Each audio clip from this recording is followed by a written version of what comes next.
দেখো এখন আমি গুয়াহাটি এয়ারপোর্ট থেকে বেরিয়ে গেছি। তোমাদেরকে আমি অনেকবার বলেছিলাম যে আমার গুয়াহাটিতে একটা ফ্ল্যাট ছিল। দিদি কোথায় ফ্ল্যাট ছিল, কোথায় ফ্ল্যাট ছিল? এই হচ্ছে আমার ফ্ল্যাটের রাস্তা, মেইন রোডের ওপরে। আমি অনেকবার বলেছি মেইন রোডের ওপরে আমার ফ্ল্যাটটা। হ্যাঁ, এটা কিন্তু আমার ফ্ল্যাট কিন্তু এখন নেই, এটা কিন্তু সোল্ড আউট, বিক্রি করে দিয়েছি।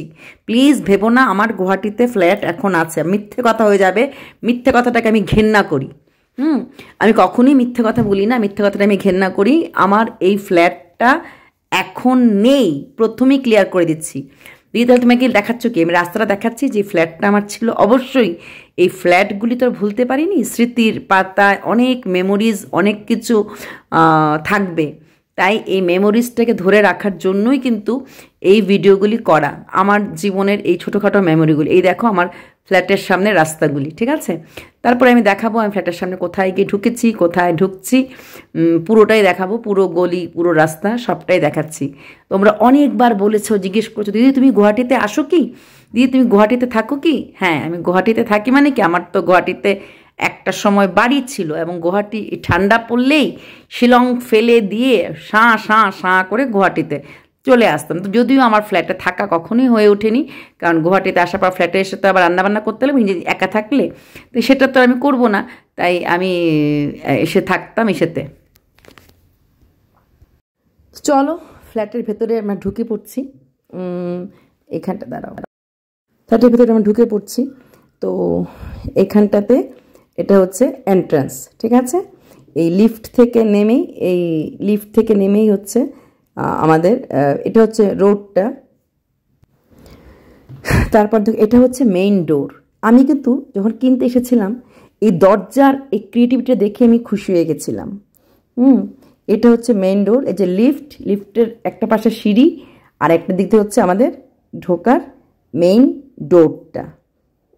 এটাই হচ্ছে আমার সেই ফ্ল্যাটের সামনেই দেখো আছে নারকেল গাছ। আমার শ্বশুরবাড়িতে প্রচুর নারকেল গাছ আছে, তাই নারকেল গাছটা দেখেই আমার শ্বশুরবাড়ির কথা মনে পড়েছে।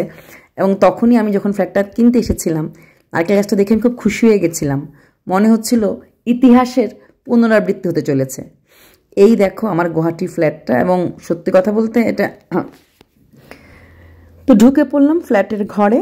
এটা হচ্ছে প্রথম ড্রয়িং রুমটা। দেখো ড্রয়িং রুমটা কি সুন্দর, অনেকগুলি উডেন ওয়ার্ক কিন্তু আমি করিয়েছিলাম, যদিও আমি ঘরে কোনোদিন থাকিনি।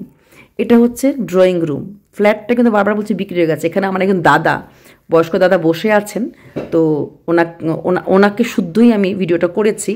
উনি দাদা আছেন। তো এখানে এখন ফ্ল্যাটের যে ওনার, উনি সাজিয়েছেন ঘরটা।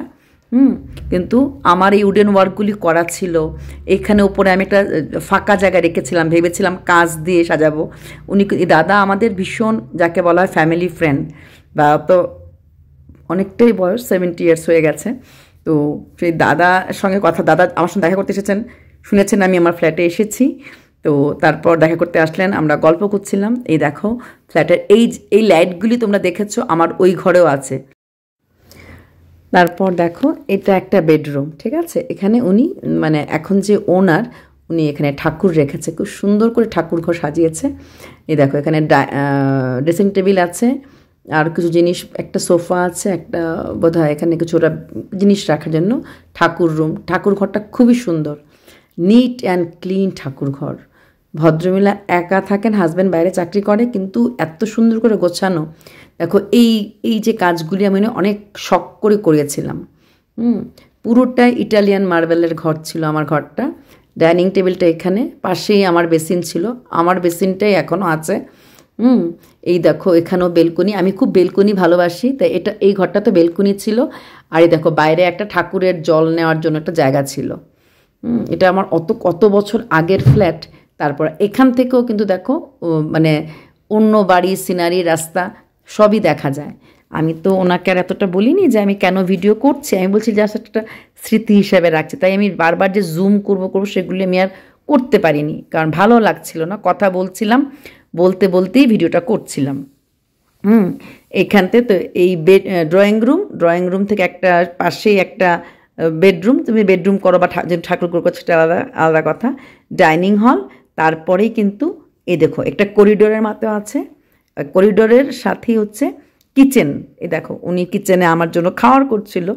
তো সেদিন আমি এয়ারপোর্ট থেকে ডাইরেক্টলি এসেছিলাম। এই দেখো এই যে কুচিনা চিমনি, অ্যাকোয়াগার্ড, এগুলো সব কিন্তু আমারই লাগানো ছিল, যদিও আমি কোনোদিন থাকিনি। এটা হচ্ছে একটা ওয়াশরুম, করিডোরের এক পাশে একটা কমন ওয়াশরুম ছিল, মানে যারা ড্রয়িং রুমে আসবে বা ডিনার করতে আসবে এটা ওয়াশরুম। এটা হচ্ছে আরেকটা বেডরুম, এটাও আমার 3 বেডরুম ছিল। ছিল, বারবার কিন্তু বলছে এটা কিন্তু আমার নেই, আমরা কিন্তু এটা ফ্ল্যাটটা বিক্রি করে দিয়েছি। এই দেখো ড্রয়িং রুম, সরি বেডরুম, ওদের এটা মাস্টার বেডরুম। কি সুন্দর আলমারিটা, এই দেখো এই বেড আলমারি সেম। এখানেও আছে বেলকনি, এখানেও আছে বেলকনি, দারুণ একটা বেলকনি। হ্যাঁ, এত সুন্দর একটা বেলকনি। এখান থেকেও পুরো গাছ, ওই যে বললাম নারকেল গাছটা দেখে কিনেছিলাম, এখান থেকে মনে হচ্ছিলো কি হাত দিয়েই নারকেল পাড়া যাবে, এরকম মনে হতো। যখন আমি কিনতে এসেছিলাম ফ্ল্যাটটা, আমার তখন এই নারকেল গাছ আর নারকেল মনে হতো হাত দিয়ে পাড়া যাবে, এতটাই ভালো লেগেছে। এটা হচ্ছে মানে আমার এখন যিনি ওনার মাস্টার বেডরুম। এই দেখো ওটা হচ্ছে ওয়াশরুম, যে কালো দেখাচ্ছে এটা হচ্ছে ওয়াশরুম, ঠিক আছে, এটা হচ্ছে ওয়াশরুম। এখন এখান থেকে ধীরে ধীরে আমি ঘর থেকে বেরিয়ে আসলাম। এইবার বেরিয়ে আসলাম, আসার পর আমি ঢুকে পড়লাম আরেকটা বেডরুমে। 3 বেডরুম বলেছি তো, এই বেডরুমটা ওনার মেয়ের। তো ওনার একটাই মেয়ে, সেই মেয়ের বেডরুম। ওনার মেয়ে কিন্তু লয়ার, অ্যাডভোকেট, ঠিক আছে, একদম ভালোই একজন মানে বাচ্চা মেয়ে, কিন্তু মানে ভেরি সুন বেশ ভালোই কাজ করছে। তো সেখানে দেখো এই মেয়ের বই খাতা এইগুলি রয়ে গেছে। আর এটা হচ্ছে ওনার মেয়ের রুম। হ্যাঁ, এই হলো, এইখানেও আছে বেলকনি। আমার প্রত্যেকটা ঘরের মধ্যেই বেলকনি, প্রত্যেকটা ঘরের সাথে ওয়াশরুম অ্যান্ড একটা করিডোর টাইপের। তো এটা মাস্টার বেডরুম। এটা আমি দেখাচ্ছি আরেকটা যে ওয়াশরুম আছে, এই যে আমার হাতটা, এটা হচ্ছে একটা ওয়াশরুম। অন্যের বাড়ির ওয়াশরুম তো খুলে দেখানো যায় না, তাই আমি হাত দিয়ে দেখালাম এটা ওয়াশরুম। এখান থেকে বেরিয়ে এসে যে ডাইনিং স্পেসটায় আসলাম, আসার পর এই দেখো এই করিডোরটাতে ডাইরেক্ট দেখা যায় ডাইনিং স্পেসটা, ডাইনিং স্পেস, বেলকনি, এখানেও বেলকনি, মানে প্রত্যেকটা ঘরের সাথে বেলকনি। ড্রয়িং রুম থেকে বেরোবে তুমি বেলকনি পাবে। তারপর ওই বাড়ির থেকে বেরিয়ে আসলাম, আমি বলেছিলাম যে একদম মেন রোডের ওপরই ঘরটাই। দেখো এই হচ্ছে আমার বাড়ির লোকেশনটা, একদম স্টারলাইন হোটেল, বড় বড় যত বিজনেস সেন্টার সব আমার বাড়ির পাশেই। আর এই হচ্ছে আমার সেই বাড়ির রাস্তা। বাই বাই, জানি না আবার কবে আমি আমার এই বাড়িটাতে আসতে পারবো, কারণ এটা তো এখন সোল্ড আউট। এই বাড়ির প্রতি আমার কোনো অধিকার নেই, বসার অধিকারটুকুনো নেই, কারণ এই বাড়িটা এখন আর আমার নয়। তোমাদেরকে সবসময় আমি বলেছিলাম, তোমরা ভাবতে পারো হয়তো অর্পিতা দিদিভাই মিথ্যে বলছে, কিন্তু কখনোই আমি কখনো কোনো কথা মিথ্যা বলি না। তার প্রমাণ এই বাড়িটা দিয়ে গেলাম। স্মৃতির পাতায় রয়ে গেল আমার এই বাড়ি, আমার এই আবাসন, যেটা আমি একসময় খুব খুব শখ করে কিনেছিলাম, মনের মণিকোঠাতে রেখেছিলাম। এই দেখো এটা হচ্ছে কার পার্কিংয়ের রাস্তা, এখানে সব